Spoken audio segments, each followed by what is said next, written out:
Hello there, you're watching News First exclusive for the News First team. I'm Marsha Nanyakara. With me here today, we have Mr. S.R. Ramanan, who also worked as the Director for Cyclone Warning Center in Chennai and serves on the Advisory Committee of the Center for Climate Change and Adoption Research.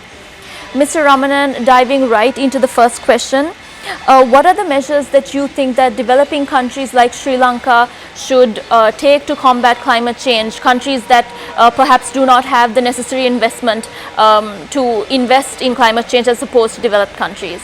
So a country like Sri Lanka, we can go for renewable energy sources like windmill and solar power, so that we don't depend much on the fossil fuel. And moreover, you can go for electric cars instead of the cars based on petroleum products. Like that we should think.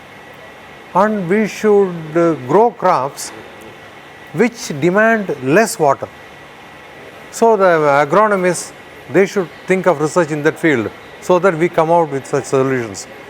Mr. Ramanan, as we all know, the COP28, the International Climate Change Conference, is happening these days. What do you think should be discussed in this conference? Perhaps maybe about Sri Lanka? What do you think should be discussed? So now, as far as Sri Lanka is concerned, they are having a good expert in Eric Solayam to guide the thing. So absolutely there should be no problem. The area in which we can focus is the areas which I have already stated, that is more electric vehicles instead of petrol based vehicles, and then a lot of people should use the public transport. So if more railway routes are opened so that people can use that for transportation, power through renewables is the ideal thing, that is wind power as well as solar power, that also they can think of, and International Solar Alliance is there. So all these things can come together and do good for the entire humanity. It will be a wonderful thing. What impacts do you think that this storm has for both India and Sri Lanka? October, November, December are the 3 months in which Tamil Nadu used to get rainfall because of the northeast winds, and even Sri Lanka used to get it on January, February also. This season the bay was less active. So not much systems formed over bay to give rain of Tamil Nadu. Still South Tamil Nadu got more rain relative compared to North Tamil Nadu, mainly because of the convergence of air and sometimes easterly waves coming of that sort. But recently the bay has become active and one low pressure formed somewhere in South Andaman Sea during the last few days back. Now today it has reached the level of a cyclonic storm.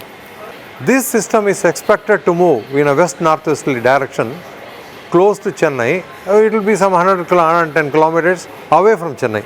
It won't go towards Chennai.